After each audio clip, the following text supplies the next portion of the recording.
he has never permitted her to exercise her inalienable right to elective franchise. He has compelled her to submit to laws in the formation of which she had no voice. He has denied her the facilities for obtaining a thorough education. We insist that they have immediate admission to all the rights and privileges which belong to them as citizens of the United States. We do this day affix our signatures to this declaration. Elizabeth Cady Stanton.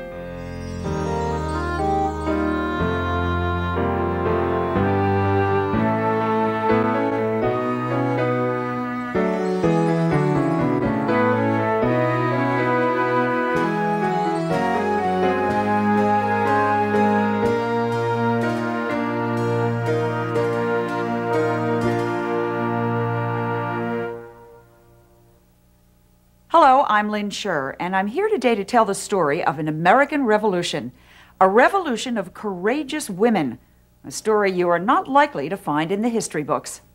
150 years ago, women began to fight for full legal citizenship. They were fighting for the right to vote.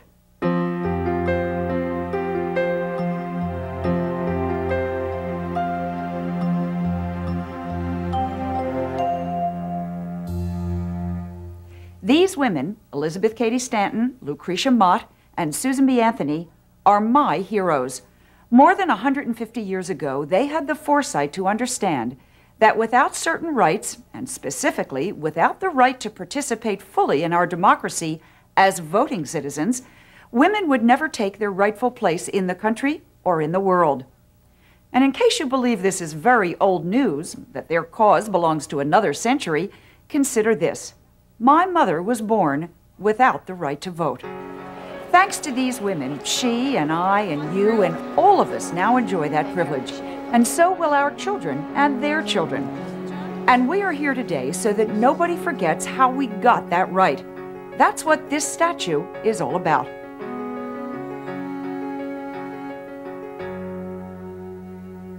This is Lucretia Mott. In 1848, a 55-year-old Quaker from Philadelphia who was an outspoken leader in the fight against slavery. It was Mott who was a bridge between the anti-slavery movement and the women's rights movement. She served as a mentor to both Stanton and Anthony. Meet Elizabeth Cady Stanton, a young mother who lived in upstate New York in the mid-1800s. She organized the first women's rights convention and worked for more than 30 years writing speeches urging women to recognize their inferior status and work to change it. It is Stanton who rewrote the Declaration of Independence along feminist lines and demanded the right to vote. And this is Susan B. Anthony, co-founder of the National Woman Suffrage Association, who devoted her entire adult life to winning the vote for women. Anthony died before women got the vote, but in recognition of her life's work, the 19th Amendment, which granted women voting rights, was aptly named the Susan B. Anthony Amendment.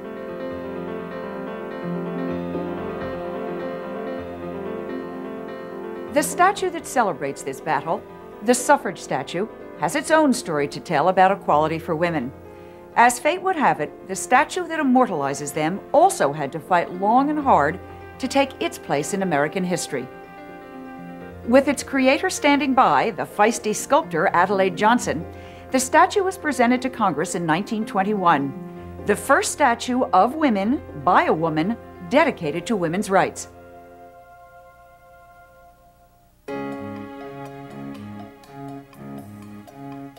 Adelaide Johnson, who was the sculptor of the statue, had a vision about having these three women in the United States Capitol. She felt that moving that statue and these three central women in the movement into the Capitol would symbolize the entry of women politically into the heart of the political life of our nation. I am the grandniece of Adelaide Johnson, who was the sculptor. I was at the original dedication of the monument in 1921. I slept in a dresser drawer because I was less than a year old, but my mother felt that it was important that I attend.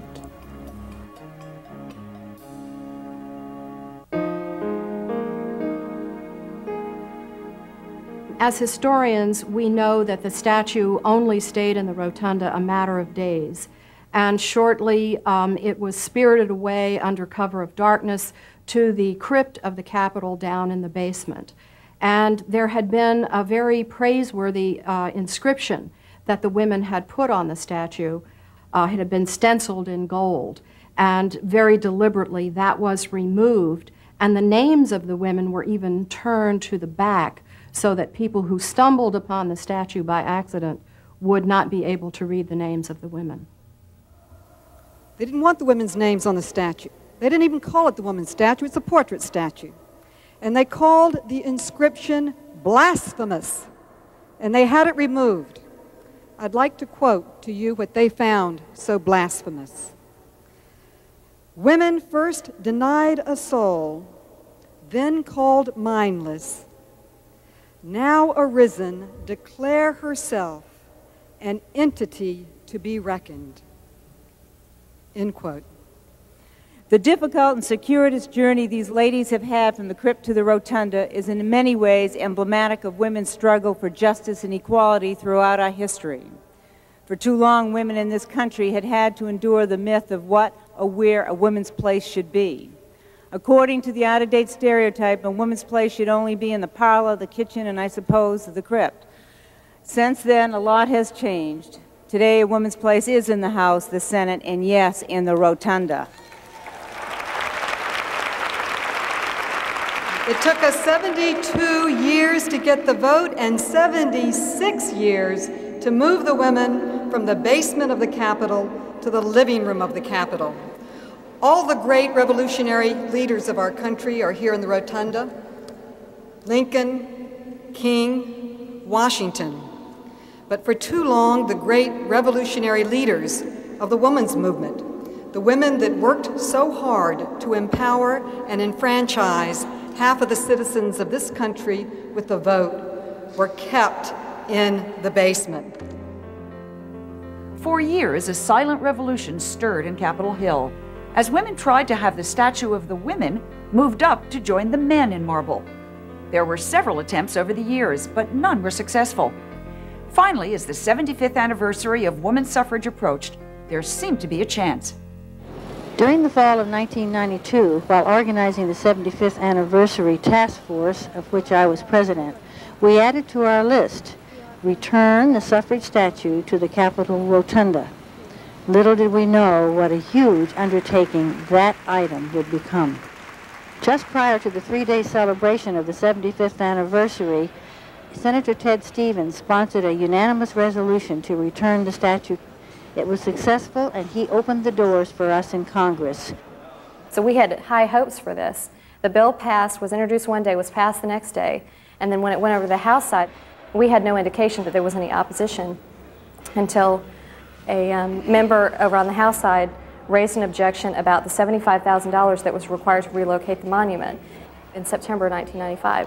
The bill died on the floor. And following that, literally 5 minutes after it happened, someone stood up and passed a bill that required money out of the architect's budget for a statue of a man. It was literally 5 minutes apart. There were many, many excuses as to why they couldn't move the statue. We even started our contest, our State of the Statue newsletter, and we listed them. First, they said it would cost too much money. So the women's suffrage movement went out and raised $75,000 to move the statue. On February 15th, which was a historic date because it was originally the monument dedicated on February 15th, 1921, which is Susan B. Anthony's birthday, we launched our grassroots campaign with Senator John Warner, who at this point had taken over the Rules Committee. We didn't have a professional PR firm. We just got the word out through organizations. My name is Arlis Indris, and I became interested in the statue when my mother read an article to me about the statue and where it was. I raised $2,000 by myself. I wrote letters just saying what I was doing and that I needed help bringing the statue out of the basement. The mail just came flooding in with the money. It was very inspirational to me, and gave me the courage to keep going when things got rough, because as soon as we would get one obstacle out of the way, then another one would pop up. We had some opposition from some minority groups who believe that Sojourner Truth should be represented in the statue. And we've worked through all these things, but it really was a struggle every step of the way. Then they said it was too heavy. But the engineer's excuse did not hold up after an engineering report showed that, in fact, the rotunda could hold the statue it had before, and they can today. One of my favorites was, "It's too ugly." Seriously. Well, have you taken a look at Lincoln recently? Believe me, Lincoln is not in the rotunda because of his looks, and neither are these women. They are here because of their accomplishments.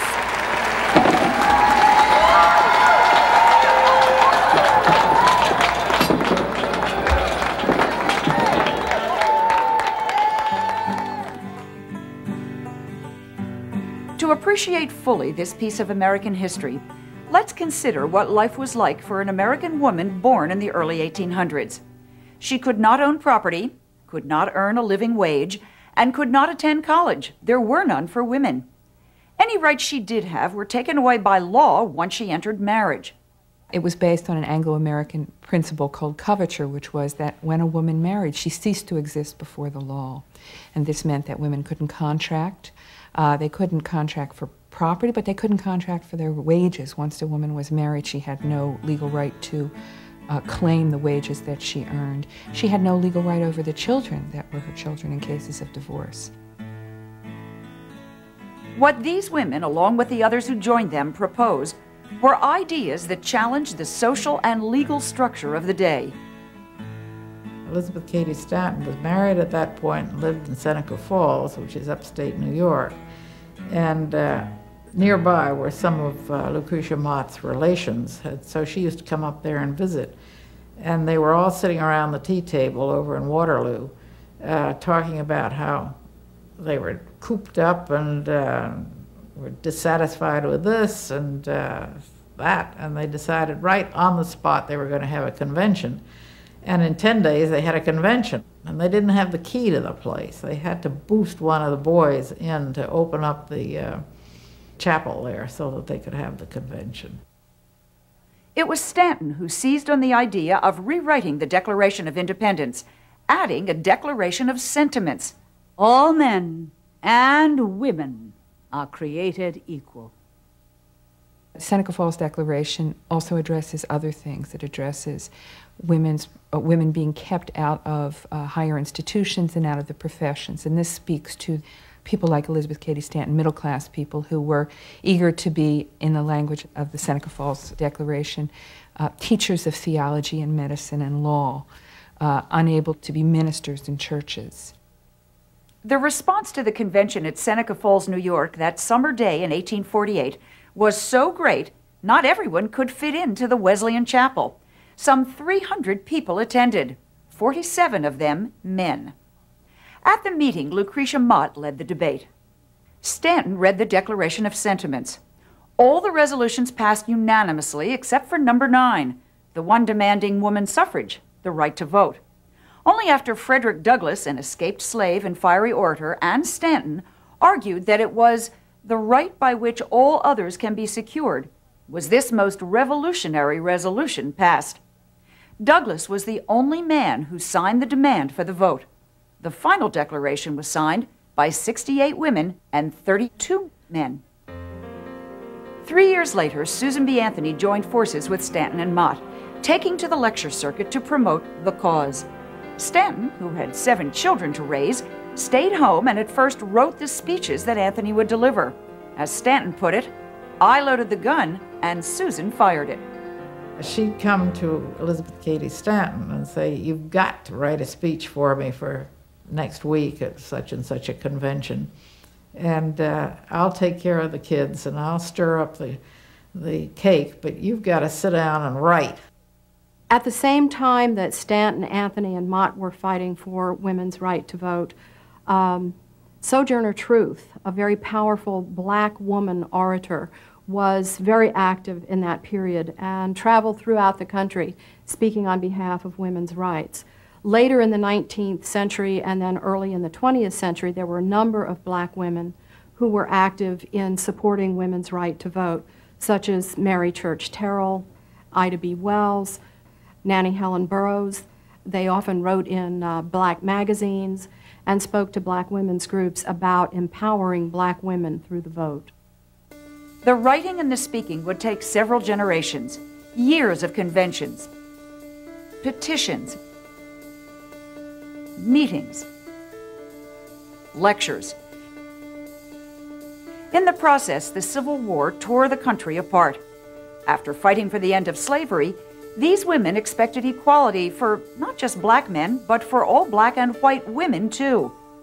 What we might call the universal human rights approach of the early women's rights movement that it derived from its connection to abolitionism reaches a high point after the Civil War with the impending passage of constitutional amendments. They're going to first clarify who are citizens of the United States, and secondly, the right to vote of those citizens. And those are what we now know as the 14th and 15th Amendments. The 14th Amendment and the 15th Amendment were passed. That enfranchised black men at the constitutional level, but it left women out. And since the states were the ones who defined who could be a voter, that meant that the women had to concentrate on state referenda to get women's suffrage passed. So these women aren't dumb. They say, well, we're persons born in the United States. Therefore, we're citizens of the United States. And therefore, we have the rights of citizens of the United States. And who could think there's such a category as national citizenship if it didn't have at its very peak the notion of voting? What does citizenship mean otherwise? So they take the 14th Amendment and they prepare to go to the United States Supreme Court with this constitutional interpretation, which basically argues that women are citizens and therefore they deserve the rights of citizenship, which include the right to vote. By 1874, this argument has come before the Supreme Court, and the Supreme Court finally rules. It doesn't rule that women aren't citizens. It concedes that women are citizens. It just rules that the right to vote is not a right of citizenship. It's only at that point that the Votes for Women movement starts focusing on specific enfranchisement of women, which we know to be the 19th Amendment. The struggle waged on. Lucretia Mott continued as an activist for women. Susan B. Anthony and Elizabeth Cady Stanton traveled the country, inspiring and inciting local suffragists. The trips were long and arduous. Anthony recalled one journey. A most horrible road. A great deal of corduroy turnpike, which smashed our wagon. The tire flew off, down went the wheel. The driver had to take one span of horses and go back 2 miles for a lumber wagon. The first successes began to appear in the West. Why is that? One answer is that, and a common answer given, is that sex roles are less confining in pioneer environments, and there's a truth to that. I think there are other things going on as well. This is an era of, literally, of state formation, territories being formed into states. Whenever that happens, questions of citizenship, of government, of democratic participation are raised. And whenever they're raised, there are women waiting to push the debate in terms of women. Women in Wyoming, Colorado, Utah, and Idaho all gained the right to vote. When the territory of Wyoming became a state, their legislature declared they would stay out of the Union for 100 years rather than join without votes for women. The next time and place where the issue of citizenship is raised is in a very different environment. It's in the great cities of the East and the Midwest, places like Chicago and New York. And it's there where the suffrage movement has its final and most powerful rebirth. By the time the 20th century rolled around, women are participating in public life at every level. They are participating as full citizens. They're in the workforce, they pay taxes, they have professions. The only thing that makes them second-class citizens is they do not have the right to vote. None of these women lived to see the passage of the vote, but each was recognized and honored for more than half a century of extraordinary commitment. Lucretia Mott was described by the Vice President of the United States, Henry Wilson, this way. one of the most venerable and noble of women whose voice has been heard. Elizabeth Cady Stanton was honored in New York City at the Metropolitan Opera House on her 80th birthday, an event that drew 6,000 people. She remarked at the time, "I thought of the Seneca Fall days. Who would have believed then that in less than half a century, I, at the moment, the laughingstock of the press and public, would today receive such a tribute."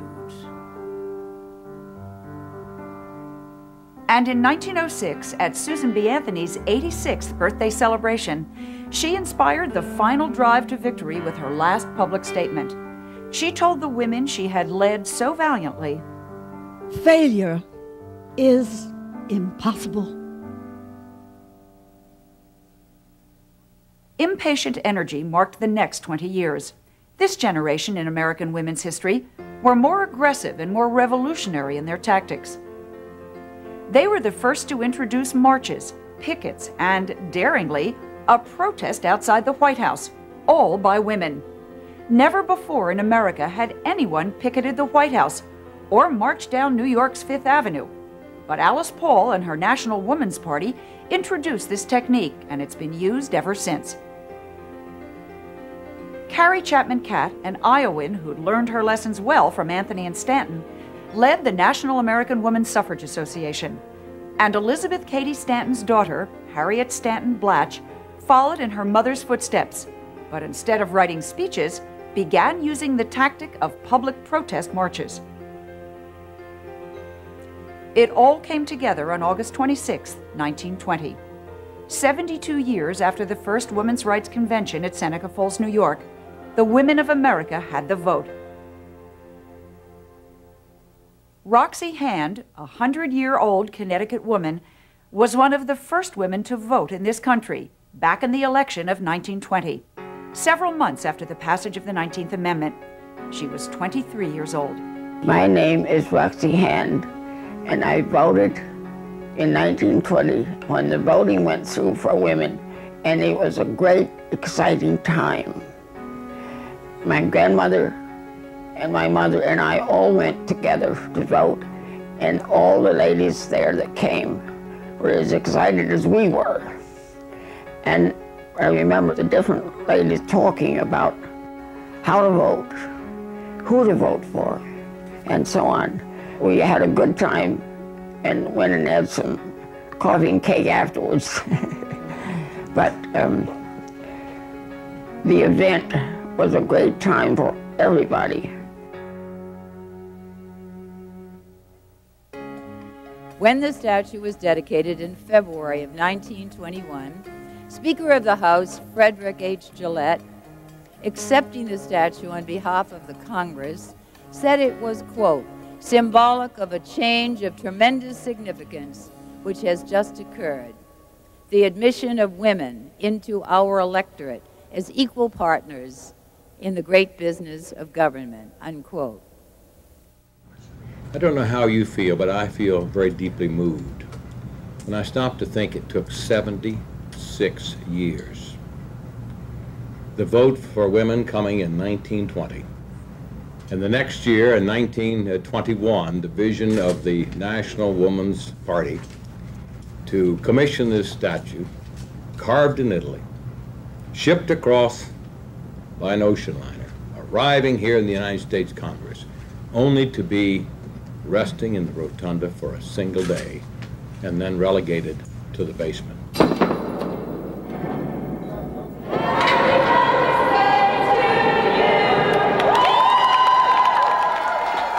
The statue was finally moved back into the rotunda on Mother's Day, 1997.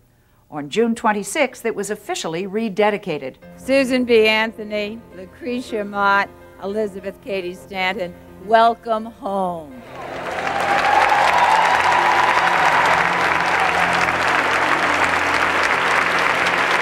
We are still 71 cents on the dollar for equal pay for equal work.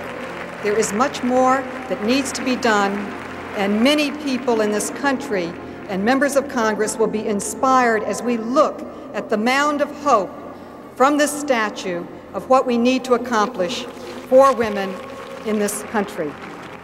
What questions will I face in my lifetime that are worthy of the courage and the persistence and the dedication that these three women committed their lives to?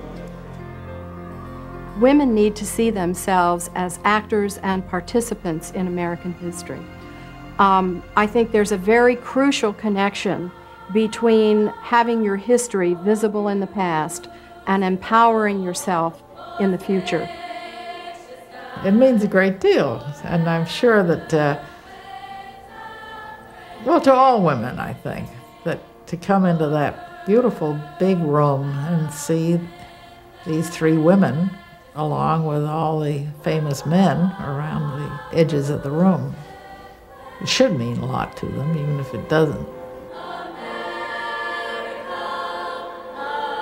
It means a lot to me in that now that it's in the Rotunda, more children and even grown-ups can learn more about women and the right to vote. All I can think about is how happy she would be today, because when it was taken down to the basement, it broke her heart, and I think how happy she would be today to know that it's back up, and I think back up to stay. Thank you for honoring the achievements of women like Lucretia Mott, Elizabeth Cady Stanton, and Susan B. Anthony, and also the thousands and thousands of men and women who supported their movement. Now it is up to all of us, not only to move a statue into its rightful place, but to encourage every American, and especially American women, to assume their rightful place in the halls of power and influence and in the life of our country today and into the 21st century. Nothing makes me so mad as a woman that says, I'm not a feminist. I did it all myself, you know. Well, how the devil do they think they got into law school in the first place, or whatever it may be, except for all these women that had gone before?